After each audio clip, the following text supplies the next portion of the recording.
S M C education ಚಾನಲ್ಗೆ ನಿಮಗೆ ಸ್ವಾಗತ. ಇವತ್ತಿನ ನಮ್ಮ ಟಾಪಿಕ್ ಬಂದು 8th standard social science SA2 paper.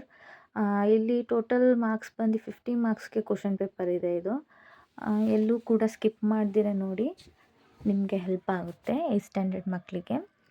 ಹಾಗೆ ವಿಡಿಯೋ ಕೊನೆಯಲ್ಲಿ ನಾನು ಇದಕ್ಕೆಲ್ಲ ಕ್ವಶನ್ಸ್ಗೂ ಕೂಡ ಆನ್ಸರ್ಸ್ನ ಕೂಡ ಕೊಟ್ಟಿದ್ದೀನಿ. ಎಲ್ಲೂ ಕೂಡ ವಿಡಿಯೋನ ಸ್ಕಿಪ್ ಮಾಡ್ದಿರ ವಿಡಿಯೋ ಕೊನೆವರೆಗೂ ನೋಡಿದ್ರೆ ಮಾತ್ರ ನಿಮಗೆ ಆನ್ಸರ್ಸ್ ಎಲ್ಲ ಕೂಡ ಸಿಗುತ್ತೆ. ಸೊ ನೋಡೋಣ ಬನ್ನಿ ಯಾವ್ಯಾವ ಕ್ವಶನ್ನ ಕೇಳಿದ್ದಾರೆ ಅಂತ. ನೀವಿಲ್ಲಿ ನೋಡ್ತಾ ಇರ್ಬೋದು, ಫಸ್ಟ್ ಬಂದು ಚೂಸಪ್ಸ್ನ ಕೇಳಿದ್ದಾರೆ. ಹಾಗೆ 1 mark, 2 mark, 4 marks, last map ಎಲ್ಲ ಕೂಡ ಇದರಲ್ಲಿದೆ, ಕವರ್ ಆಗಿದೆ, ನೀವು ನೋಡ್ತಾ ಇರ್ಬೋದು.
ಹಾಗೆ ನೀವು ಇಲ್ಲಿ ನೋಡೋದಾದರೆ ಎಲ್ಲ ಕ್ವಶನ್ಸ್ಗೂ ಕೂಡ ಆನ್ಸರ್ಸ್ನ ಕೊಟ್ಟಿದ್ದೀನಿ ನಾನು. ಚೂಸಪ್ಸಿಂದ ಸ್ಟಿಲ್ ಲಾಸ್ಟ್ ಮ್ಯಾಪ್ವರೆಗೂ ಕೂಡ ನಾನು ಆನ್ಸರ್ಸ್ನ ಕೊಟ್ಟಿದ್ದೀನಿ. ಎಲ್ಲನೂ ಕೂಡ ಒಂದು ಕಡೆ ನೋಟ್ ಮಾಡಿಕೊಂಡು ಓದ್ಕೋಬೋದು, 8th ಸ್ಟ್ಯಾಂಡರ್ಡ್ ಮಕ್ಕಳು ಯಾರ್ಯಾರು ಇದ್ದೀರಲ್ಲ ಅವ್ರಿಗೆ.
ಐ ಹೋಪ್ ಈ ವಿಡಿಯೋ ಎಲ್ಲರಿಗೂ ಕೂಡ ಹೆಲ್ಪ್ ಆಗಿದೆ ಅಂತ ಭಾವಿಸ್ತೀನಿ. ಇದೇ ಥರ ನೆಕ್ಸ್ಟು ವಿಡಿಯೋ ಯಾವುದು ಮಾಡಬೇಕು, ಯಾವ ಟಾಪಿಕ್ ಬಗ್ಗೆ ಮಾಡಬೇಕು ಅಂತ ನನಗೆ ಕಮೆಂಟ್ ಸೆಕ್ಷನಲ್ಲಿ ತಿಳಿಸಿ. ನಾನು ಅದೇ ಥರ ವಿಡಿಯೋನ ಮಾಡಲಿಕ್ಕೆ ಟ್ರೈ ಮಾಡ್ತೀನಿ. ಓಕೆನಾ? ಈ ವಿಡಿಯೋನ ಆದಷ್ಟು 8th ಸ್ಟ್ಯಾಂಡರ್ಡ್ ಮಕ್ಕಳಿಗೆ ಶೇರ್ ಮಾಡಲಿಕ್ಕೆ ಇಷ್ಟಪಡಿ. ನಿಮ್ಮ ಫ್ರೆಂಡ್ಸ್ಗೂ ಕೂಡ ಹಾಗೆ ಶೇರ್ ಮಾಡಿ. ಎಲ್ಲರಿಗೂ ಕೂಡ ಹೆಲ್ಪ್ ಆಗಲಿ. ಓಕೆನಾ? ಹಾಗೆ ಇನ್ನೂ ನನ್ನ ಚಾನಲ್ನ ಯಾರ್ಯಾರು ಸಬ್ಸ್ಕ್ರೈಬ್ ಮಾಡ್ಕೊಂಡಿಲ್ಲ ಈಗಲೇ ಹೋಗಿ ಸಬ್ಸ್ಕ್ರೈಬ್ ಮಾಡ್ಕೊಳ್ಳಿ. ಹಾಗೆ ಇದೇ ಥರ ನೆಕ್ಸ್ಟ್ ವೀಡಿಯೋ ಎಲ್ಲ ಕೂಡ ನಾನು ಯಾವುದೇ ಅಪ್ಡೇಟ್ ಮಾಡೋದು ನಿಮಗೆಲ್ಲ ಸಿಗುತ್ತೆ. Okay, thank you for watching.